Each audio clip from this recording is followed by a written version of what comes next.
Good morning students. आज का जो लेक्चर है ये हमारा इंग्लिश के ऊपर, और लास्ट क्लास तक हमने सेमी कोलन तक पढ़ा था। सो आज हम उसके आगे के बारे में पढ़ेंगे कि सेमी कोलन के आगे क्या है। सो आज हम पढ़ेंगे कोलन के बारे में कि कोलन क्या होता है, कोलन की डेफिनेशन क्या होती है, उसको हम किस तरीके से अप्लाई करते हैं और उसके एग्जाम्पल्स के बारे में पढ़ेंगे। तो सबसे पहले हम डेफिनेशन नोट कर लेते हैं कोलन की, कि कोलन क्या होता है।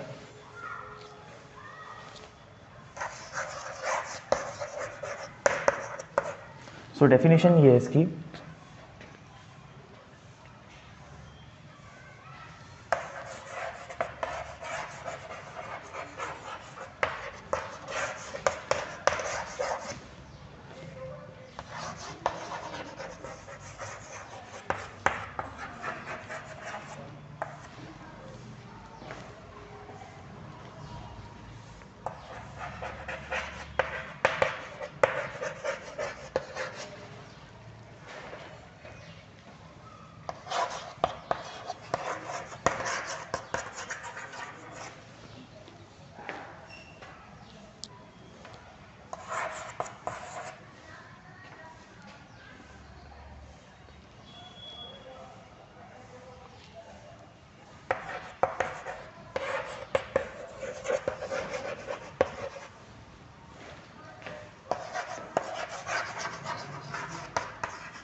सो ये डेफिनेशन है कोलन की, कि कोलन क्या होता है। सो देखिए कि it shows a still longer pause and it is used to either to introduce a quotation or a speech. यानी कि कोलन जो होता है ये भी एक तरीके से हमको किसी भी एक सेंटेंस में पॉज जनरेट करने के लिए यूज़ होता है, किसी सेंटेंस में पॉज लाने के लिए यूज़ होता है।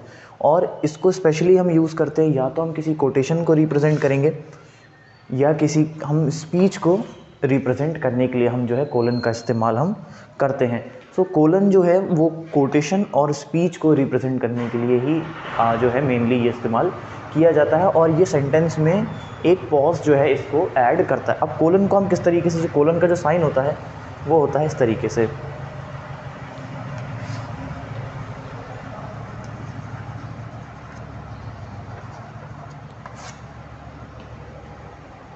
सो ये हो गया हमारा कोलन का साइन। सो ये कोलन है और ये इसकी डेफिनेशन है कि ये क्या होता है और कहाँ इस्तेमाल किया जाता है। तो सबसे पहले तो आप इस डेफिनेशन को और इसको आप नोट कर लीजिए।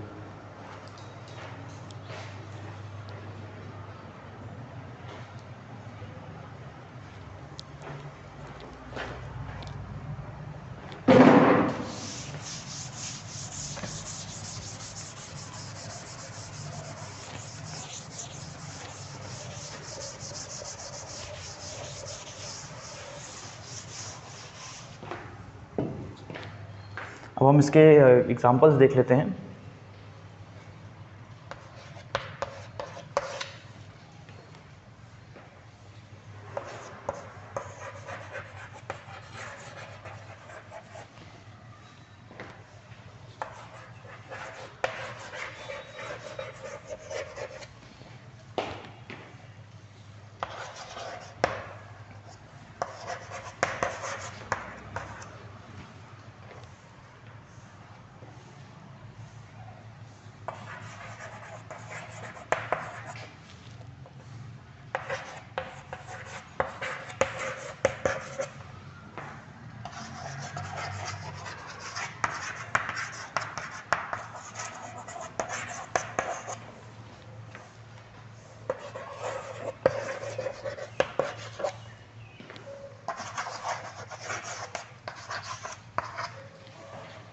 सो ये हमारा एक एग्जांपल है। सबसे पहला एग्जांपल कि जवाहरलाल नेहरू सेड, यानी जवाहरलाल नेहरू जी ने कहा।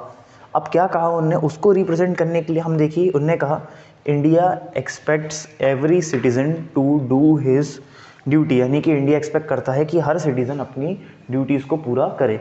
सो ये सेंटेंस जो है ये जवाहरलाल नेहरू जी ने कहा।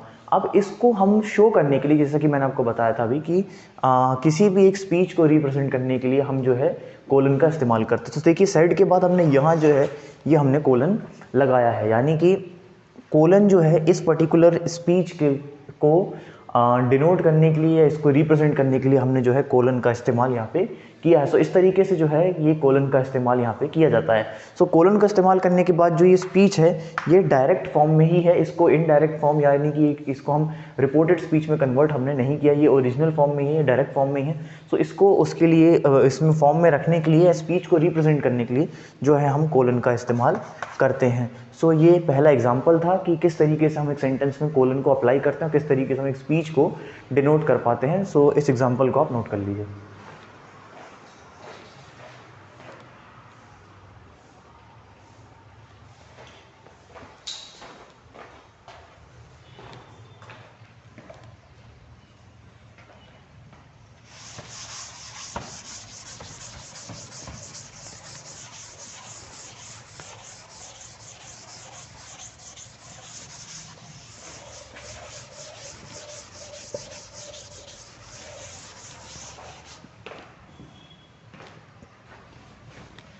अब जो अगला टॉपिक आता है हमारे पास वो है अपोस्ट्रोफी। सो अपोस्ट्रोफी क्या होता है हम उसको देख लेते हैं।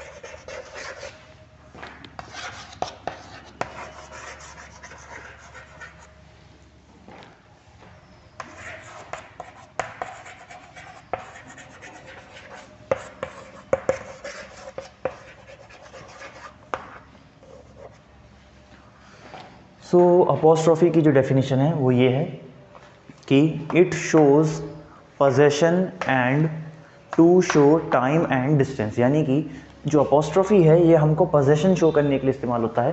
पोजेशन यानी कि कोई चीज़ जिसको हम कह सकते हैं कि बिलोंगिनेस, यानी कि कोई चीज़ हमारी है कि नहीं है या किसी और की है। सो वो चीज़ किसकी है, मेरी है या किसी और की है। सो उसको रिप्रेजेंट करने के लिए जो है, यानी कि पोजेशन को रिप्रेजेंट करने के लिए जो है हम अपोस्ट्रोफी का यूज़ करते हैं, और हम इसको यूज़ करते हैं टाइम और डिस्टेंस को एक सेंटेंस में रिप्रेजेंट करने के लिए, यानी कि पोजेशन, टाइम और डिस्टेंस यानी कि दूरी। सो इन तीन चीज़ों को हम रिप्रेजेंट करने के लिए एक सेंटेंस में जो है अपोस्ट्रोफी का हम इस्तेमाल करते हैं। अब अपोस्ट्रोफी का जो साइन होता है, यानी कि अपोस्ट्रोफी को हम इस तरीके से हम रिप्रेजेंट करते हैं। सो ये हो गया हमारी डेफिनेशन। अब हम इसका एग्जाम्पल देख लेते हैं।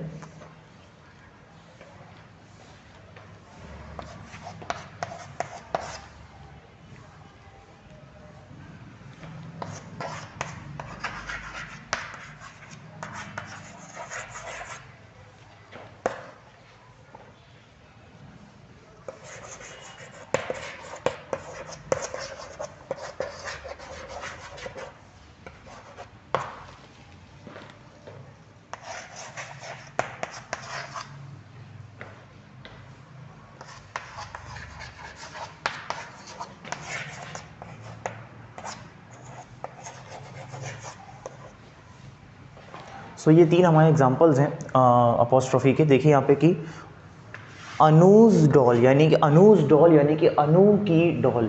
अनूज में हमने यहाँ पे देखिए ये जो है हमने यहाँ पे अपोस्ट्रोफी का यहाँ पे हमने इस्तेमाल किया है।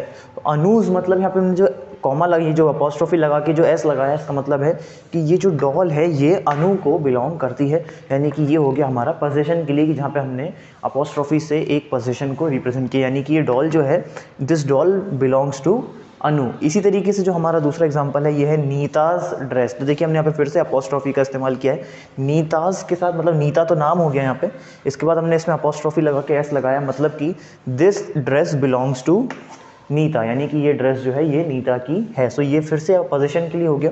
इस तरीके से 5 डेज टाइम।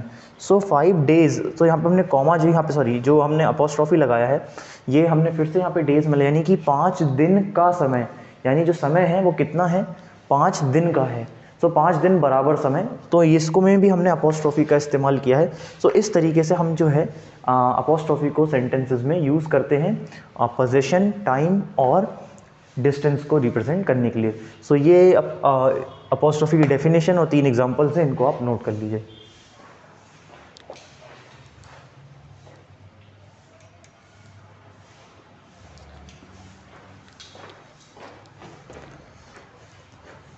आज की क्लास में हमने देखा कि हम किस तरीके से कोलन की डेफिनेशन क्या होती है, उसको हम किस तरीके से अप्लाई करते हैं, उसके एग्जांपल्स भी देखे हमने, और उसी तरीके से हमने अपोस्ट्रोफी की डेफिनेशन और उसके एग्जांपल्स को भी देखा कि किस तरीके से हम एक अपोस्ट्रोफी को सेंटेंसेस में यूज़ कर सकते हैं। आज की क्लास के लिए इतना ही। Thank you.